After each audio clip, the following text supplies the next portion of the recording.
Era a madrugada fria de um dia comum, 4 horas para ser exato, e a rotina de Edgar constituía em alimentar as galinhas, os porcos e a vaca mimosa e depois tirar leite para o consumo e para a venda. Não ganhava muito com o leite vendido, mas já ajudava em alguma despesa. Seu sítio era autossustentável, tinha energia própria, tirada do riacho mais abaixo, onde também fornecia água para beber, tomar banho, lavar roupas, etc. Mas isso já era com a dona Edna, sua esposa, 40 anos, uma disposição fora do comum, esposa de Edgar há 27 anos e eram como se fossem duas crianças. Ele era 7 anos mais velho que Edna. Estava aposentado e agora só tinha um desejo em mente: curtir a vida no seu pequeno paraíso. Naquela manhã um facho de luz passou riscando o céu, e chamou sua atenção, que imaginou ser um meteoro. Uma explosão foi ouvida, logo em seguida, e um clarão no meio da mata aguçou sua curiosidade. Foi até o galpão, pegou sua calibre 12 e foi em direção à queda do suposto meteoro. Já estava fechando o portãozinho de madeira, quando viu Dona Edna saindo assustada da varanda. "O que foi isso?" perguntou ela, ajeitando o roupão por causa do frio. "Nada não. Foi só um meteorito que deve ter caído logo ali. Volta para a cama", disse Edgar. Mas quem disse que ela voltou para a cama? Edna veio em sua direção querendo saber os detalhes do ocorrido. "Eu também vou lá ver do que se trata. Pode ser perigoso. Depois não diga que eu não avisei", disse só para assustá-la. Então ambos foram até o local da queda. Ainda estava escuro, por isso utilizou sua lanterna. Ao chegar no local da queda, deparou com uma grande pedra escura. Um vapor mal cheiroso exalava do minério extraterreno, forçando-os a taparem o nariz com a mão. Edna logo se desinteressou pelo achado e resolveu voltar para casa, o deixando só. "Vamos embora, é só uma pedra qualquer", disse ela, se afastando. Edna não fazia ideia do que era aquilo cientificamente falando, mas Edgar sabia que tal pedra tinha um valor altíssimo e também sabia que se demorasse mais um pouco iria perder o achado,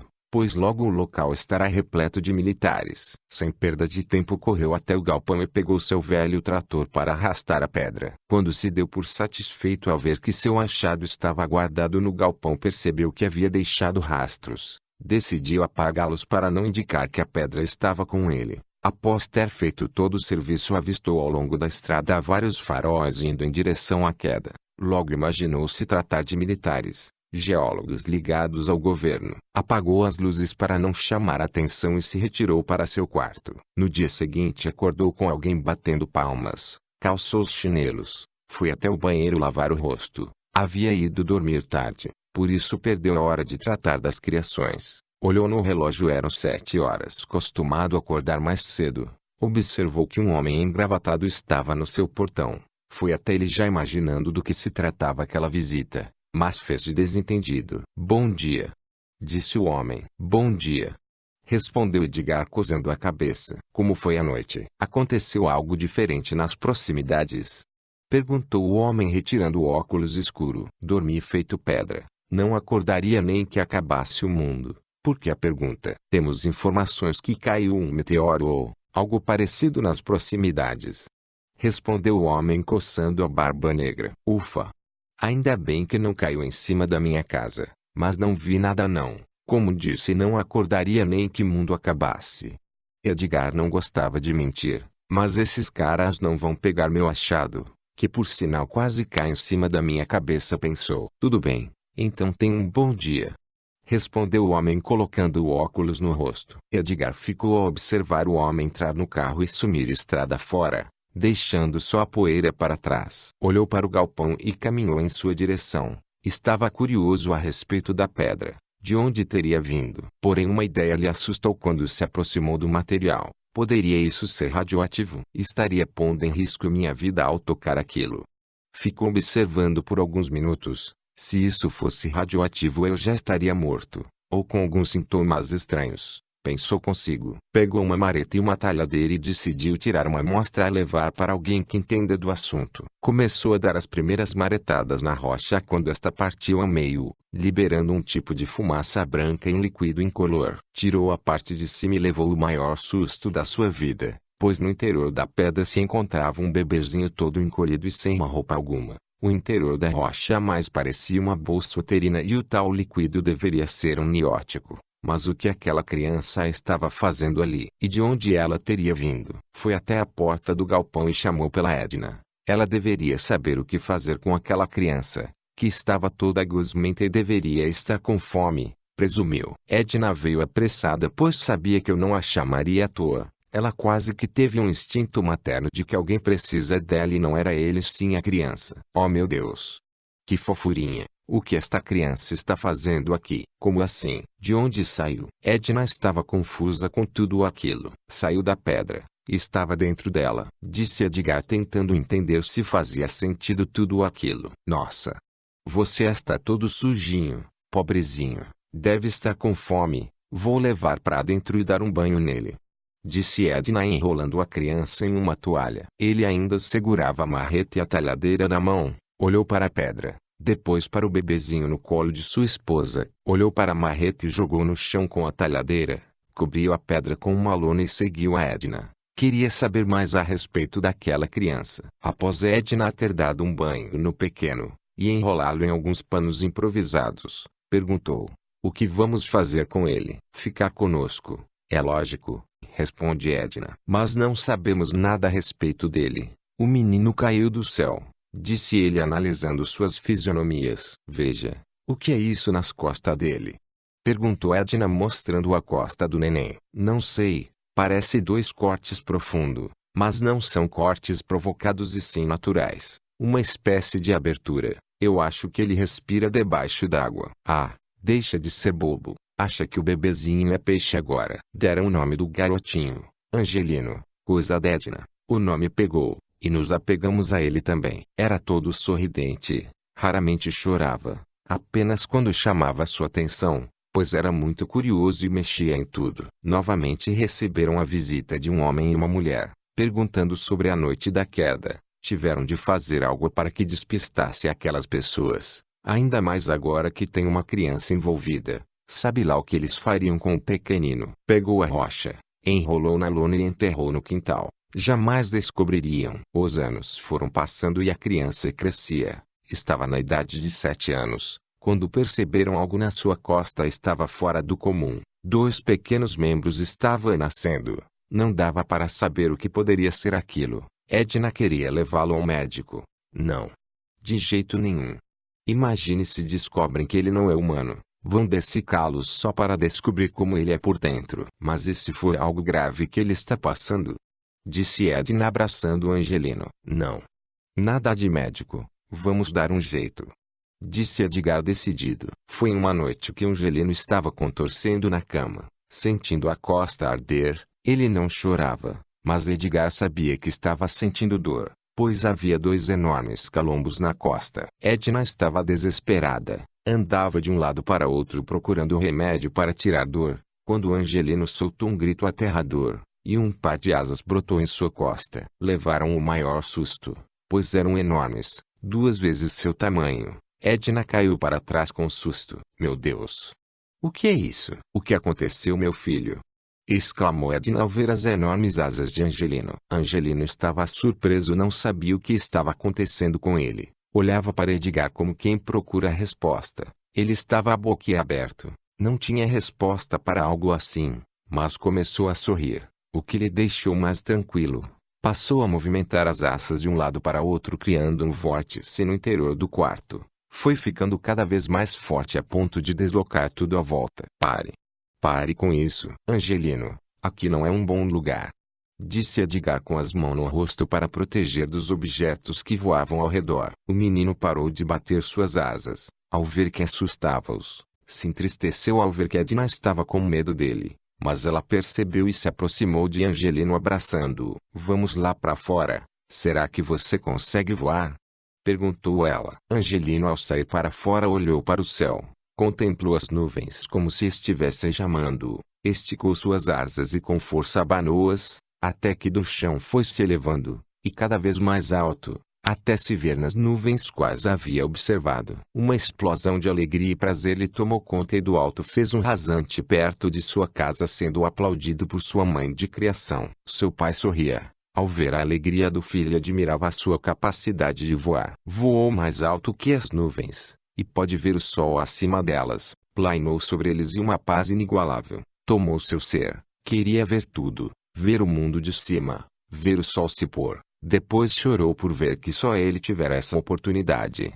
Desejava compartilhar esse sentimento com mais alguém, mas estava só. Não havia ninguém igual a ele, e isso o entristeceu. Voou para casa já no cair da noite, e cabisbaixo entrou sem dizer nada para ninguém. "O que vamos fazer?" perguntou Edgar deitado em sua cama. "Como assim? O que vamos fazer?" Interrogou Edna sentando ao lado. "Digo, como ele vai andar por aí com essas enormes asas aparecendo, todos vão ver." "Ele não vai mais para a escola," disse Edna decidida. "Edna, ele só tem 7 anos. O conselho tutelar virá atrás dele ao perceber que não estamos mandando ele para a escola." "Querido, você dará um jeito, não se preocupa." No dia seguinte, Edgar chamou Angelino no galpão e decidiu mostrar a pedra para ele. Apesar do menino ter somente 7 anos, era muito inteligente e capaz de ajudá-lo a tomar decisões. Angelino era de pouco falar, preferia ouvir e aprender, e aprendia com grande facilidade. Gostava de ler, e lia muito. Várias vezes ajudou Edgar em tarefas que só um profissional poderia. Ele nunca revelou, mas tinha o poder de ouvir as pessoas em seus pensamentos. "Eu te chamei aqui para te mostrar isso", disse Edgar apontando para a pedra. O menino olhou para ele surpreso. Foi aproximando do objeto que lhe trouxera do espaço. Tudo começou a ser esclarecido conforme chegava mais próximo, e não via como uma pedra e era mais que um transporte para ele. Em seus sonhos recebera a orientação de seres iguais a ele, e sabia quem eram seus pais biológicos. Ao colocar a mão naquele material vindo do espaço, soube o que viera fazer na Terra. Soube qual era sua missão e isso assustou tanto que retirou bruscamente a mão da pedra. "O que foi, meu filho? Parece que algo lhe assustou", perguntou Edgar ao ver a reação de Angelino. O menino apenas balançou a cabeça como quem diz que não foi nada. "Pai, preciso ficar só", disse Angelino. "Mas está tudo bem?" perguntou Edgar. "Sim, só quero pensar." Assim que Edgar saiu, Angelino foi até a porta dos fundos e voou muito alto. Notou que suas forças eram maiores que antes, seus voos eram mais velozes, mas pensou na sua missão, seu propósito no planeta, porque havia sido enviado, e o mais importante que descobriu, que não fora o único a ser enviado, outros iguais a ele estavam espalhados em vários pontos da Terra, e a ordem que tiveram o deixava muito confuso. Ainda não entendia o porquê, mas humanidade deveria ser destruída, porém no tempo certo. Soube ao tocar na pedra que havia 2 líderes e que estes tinham de lhe passar instruções, e eles surgiriam em Israel. Mas não era o momento ainda, deveria somente observar a humanidade, e separar o trigo do joio. Descobriu também que ele era conhecido como ceifador ou anjo da morte. Angelino descobriu essas coisas muito cedo. Não estava na idade plena, ainda não estava preparado. O evento somente ocorreria daqui a 26 anos. Voltou ao galpão, sem que percebessem sua ausência. Ao entrar em casa disse a Edgar: "Pai, pode esconder a pedra por favor? Ainda não é o tempo de ser revelado", disse retirando-se para seu quarto. De manhã alguém batia palmas no pátio, uma buzina foi ouvida. Edgar levantou e foi ver quem era. Lá fora estava uma viatura e um carro vermelho. Bateram na porta. Edgar abriu-a, e uma mulher entrou dizendo: "Bom dia, Sr. Edgar. Sou do Conselho Tutelar e tivemos informações que seu filho não está indo para a escola. Queremos vê-lo." "Ele não está em casa", disse Edgar. "Podemos dar uma olhada?" disse a mulher já subindo a escada. "É lógico que não. Esta é minha casa e não estou cometendo nenhum crime para que vocês invadam nossa privacidade." "Sr. Edgar, se recusar, entenderemos que está escondendo alguma coisa, e voltaremos com mandato judicial", disse o policial que acompanhava a mulher do conselho. Angelino acordou com o barulho que vinha da sala, um falatório de pessoas que ele não conhecia. Então levantou e foi ver o que era. Sorrateiramente observou que havia um policial e uma senhora falando com seu pai. Foi quando ouviu que a intenção deles era encontrá-lo. Angelino correu até a janela de seu quarto. Tentou passar por ela, mas as asas atrapalhavam. Eram muito grandes. Começou a ouvir passos na escada, e a qualquer momento a porta de seu quarto abriria. Não sabia o que fazer, estava ficando desesperado. Os passos estavam no corredor. A maçaneta começou a se mexer. O menino ajoelhou instintivamente e num esforço tremendo fez com que suas asas encolhessem de volta para dentro de sua costa e a porta abriu. Olha ele aqui. O senhor mentiu para nós, Sr. Edgar, disse a mulher rindo e tentando se aproximar de Angelino. Eu não vou com vocês, disse o menino se afastando da mulher. Não, querido, não vamos te levar. Apenas queríamos saber se estava bem, disse a conselheira recuando. Estou bem com meus pais. Eles cuidam de mim, disse a criança colocando uma camisa. Claro, com certeza meu bem. Mas é necessário que ele vá para a escola, Sr. Edgar. Sim, ele vai. Prometo, respondeu o Sr. Edgar olhando para a costa de Angelino admirado. Estamos entendidos então. Tenha um bom dia, disse a mulher descendo a escada e, se despedindo. Porém ao chegar no portão, virou-se e disse ao Edgar. Lembre-se, Sr. Edgar, estamos de olho. Entrou no carro e foi embora junto com a viatura. Edgar olhou novamente a costa de Angelino e Edna aproximou admirada. Filho, o que você fez com suas asas? Só as encolhi. Eu não sabia que dava para fazer isso, disse Angelino tirando a camisa e expondo as asas novamente todo sorridente. Sabe o que isso significa? Sabe? Disse Edgar eufórico. Você poderá ir para a escola, meu filho, respondeu Edna sorridente. Sim. Sim. Sim. Respondeu Angelino todo feliz se preparando para levantar voo. E voou alto. A felicidade tomou conta de seu ser. Chegou perto de algumas aves migratórias que passavam por ali e as acompanhou por longo tempo. O que não sabia era que estava sendo observado por binóculos. Não foi dessa vez, garoto, mas haverá outras oportunidades, disse o personagem por trás do binóculos com um sorriso maléfico. Ao cair a noite, Angelino voltou para casa. Logo que pousou, recolheu as asas e vestiu sua camiseta, e estava feliz por saber que poderia ir para a escola no dia seguinte, e resolveu dormir mais cedo. Acordou ansioso por ir logo para a escola, queria conhecer gente nova, fazer amizade. Decidiu ir voando pois não era tão perto, porém tinha que descer discretamente. Escolheu um ponto atrás da escola, no pátio próximo a algumas árvores, recolheu as asas e vestiu a camisa da escola.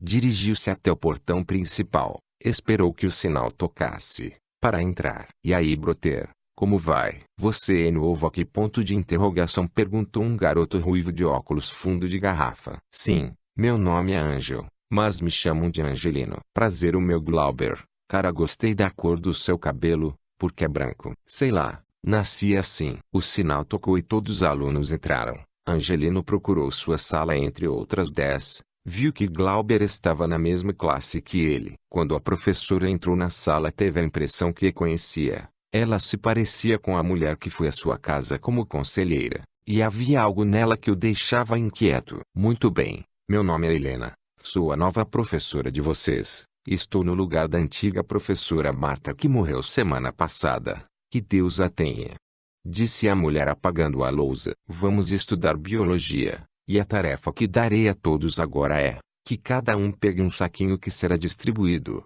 e dentro dele vocês terão de colocar uma amostra de seus cabelos, unhas e saliva. Para a saliva, passem esse cotonete na boca. Feito isso, coloquem o nome e entregam para mim, disse a professora distribuindo os saquinhos plásticos. E assim todos fizeram, inclusive Angelino. Quando todos entregaram a tarefa, Helena abriu uma maleta metálica e guardou-os nela cuidadosamente. Mas ao pegar a amostra de Angel, olhou para ele, pegou uma caneta vermelha e fez um círculo ao redor do nome, como quem o destacasse dos outros. Ninguém a não ser Glauber viu a façanha, por estar em pé no canto da sala apontando um lápis. Por que a professora destacou sua amostra dos demais? Perguntou Glauber a Angelino. Como assim?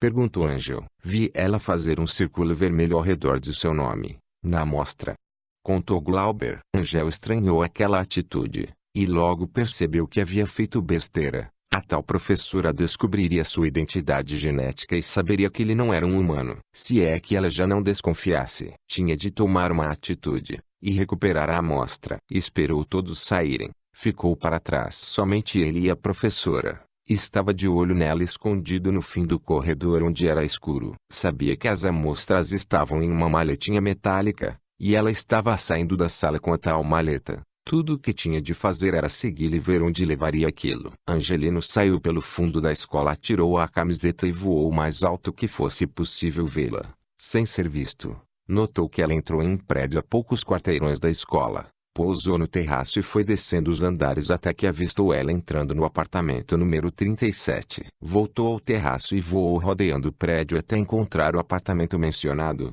Pousou na sacada e ficou na espreita observando todos os movimentos da professora. Notara que a maleta contendo as amostras estava sobre a mesa, e Dona Helena se preparava para tomar banho. Angelino aproveitou o momento para abrir a maleta e misturar os conteúdos das embalagens. Foi quando ouviu o barulho da porta da frente se abrindo. Com tremenda agilidade, Angel conseguiu se esconder atrás do sofá. Era um homem alto, velho e de cabelo grisalho, vestindo um sobretudo preto. Helena, você está em casa?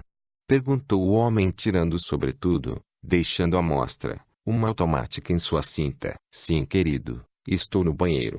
Respondeu Helena. Você conseguiu a amostra do garoto?